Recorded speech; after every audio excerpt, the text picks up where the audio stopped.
Hello, welcome back to the Basement Card Collector. Today's video is going to be a special edition to the Magic Numbers of the MLB, episode number 7, and the number is 42. We chose this number because of the player you see here in front of us, Mr. Jackie Robinson. This past weekend, MLB celebrated its Jackie Robinson Day every April 15th. That is the day that he broke the color barrier way back in 1947, 76 years ago. And the books you see in front of you are 3 books that I have on my bookshelf full of young teenage reading, maybe even a little younger, all the way up to adult reading levels, but this is right up my alley. Jackie Robinson biographies. The one on the left is they're all very good. The one on the right, Jackie and Me by Dan Gutman, is a really cool series that my son read probably 4 or 5 years ago when he was in 5th and 6th grade. And that's a book that we bought him way back when. And then it just has all kinds of really cool stats in there. And I thought that'd make a good backdrop to talk about Mr. Jackie Robinson. So if we were just to go beyond the breaking of the color barrier, which is so huge in so many different ways, I'm going to choose a couple different facts to share about the great player, Mr. Jackie Robinson. I have a couple facts for you. I have a couple cards to show and a couple little side stories to tell about this great player, Mr. Jackie Robinson. Here we go. April 15th, that's the date that pretty much everybody knows. There was a young man called up, played for the Brooklyn Dodgers. He wore number 42. That we know, but how about some of these little facts that are just maybe a little off the beaten path here? Did you know his brother, Matthew Robinson, they called him Mac Robinson? He also was a pretty athletic boy, and he won a silver medal in the 1936 Olympics.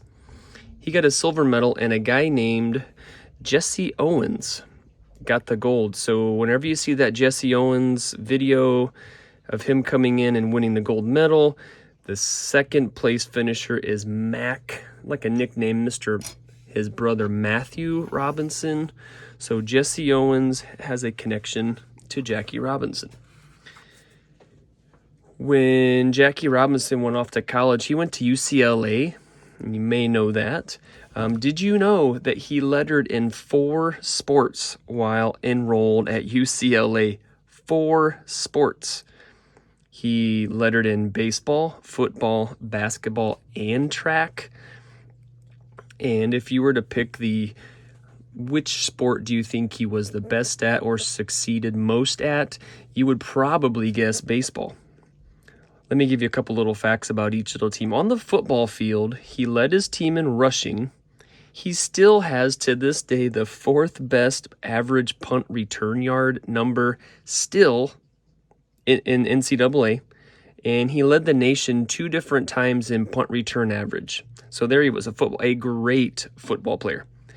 He also played basketball, which is not a 2-sport athlete that you see very often, but he also was on the basketball team.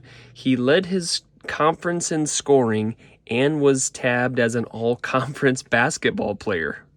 I mean, come on. He also excelled in track, kind of like his brother.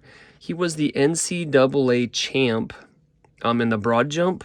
He actually qualified for the 1940 Olympics, which was sadly canceled because of World War II. So he was almost an Olympian in track. He was an all-conference basketball player. He was an all-conference, led the nation in football punt return yards. And in baseball, guess what his batting average was in the only season that he played at UCLA? .097. Let me say that one more time. .097 is in the only season that he played college baseball. It was not the greatest. So of the 4 sports, probably looking back at it at just a little glance, baseball was probably his weakest of the 4 sports. Let that soak in. And I also saw that he was on the tennis team in high school, so the man just played everything and can do all the things. Moving along into after school, he enlisted in the U.S. Army. A little USA flag here. He joined the U.S. Army in 1942 and until 1944, so for 2 years he was there. How about this for a cool stat? When he was stationed at Pearl Harbor, and it said he played his last semi-pro football game December 5th at Pearl Harbor, just 2 days before that infamous December 7 attack. How about that? So 2 days prior to that, he was playing in a football game in Pearl Harbor.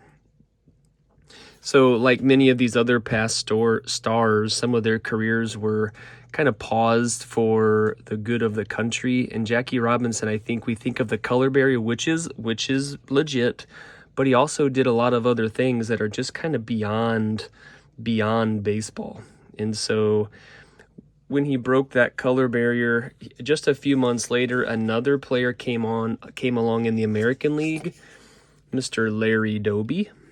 He came along, I think they said in July of 47, so just a few months later. And so he got a little bit of fame, but obviously Jackie gets most of the spotlight, but Larry Doby was right along beside him in that 1947 season. And also, when Jackie Robinson passed away, which is a very side note, Larry Doby was one of his pallbearers at his funeral. So they became good friends, obviously, for several reasons, I'm sure. Back then, also, he was wearing number 42. And then later on, in 1997, so on this 50th year of the MLB, of the 50th year since he broke the barrier, MLB retired the number 42, which is very, very well known today. And I just went through and pulled up a few guys that have worn 42 in the past. Here's Hall of Famer Mr. Bruce Sutter. We have a TTM that I just returned. There's a Ron Kittle. If you can see the number 42 on his pants, he also was one of those 42 wearers. And then we have two more Hall of Famers. Check this guy out. A very young Mr. Mike Mussina. He came up wearing 42, but he did change it to 35. But when he first started off, he was one of those famous 42s. Ooh, I like this one.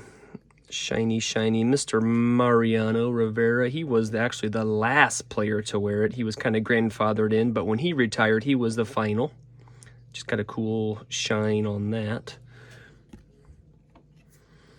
And now, I think one of the coolest things that the MLB does is on this April 15th, I just picked the card that I remember. This is the first season that they did this. This is a Ken Griffey Jr., which looks pretty normal. He's normally number 24. But now, every April 15th, it's just one of the coolest things when they take one of those photo shots of every player on the chalk line for the national anthem, and you see everybody wearing 42. Just kind of gives you chills. And this here is a Ken Griffey Jr. version, the first year that they did that.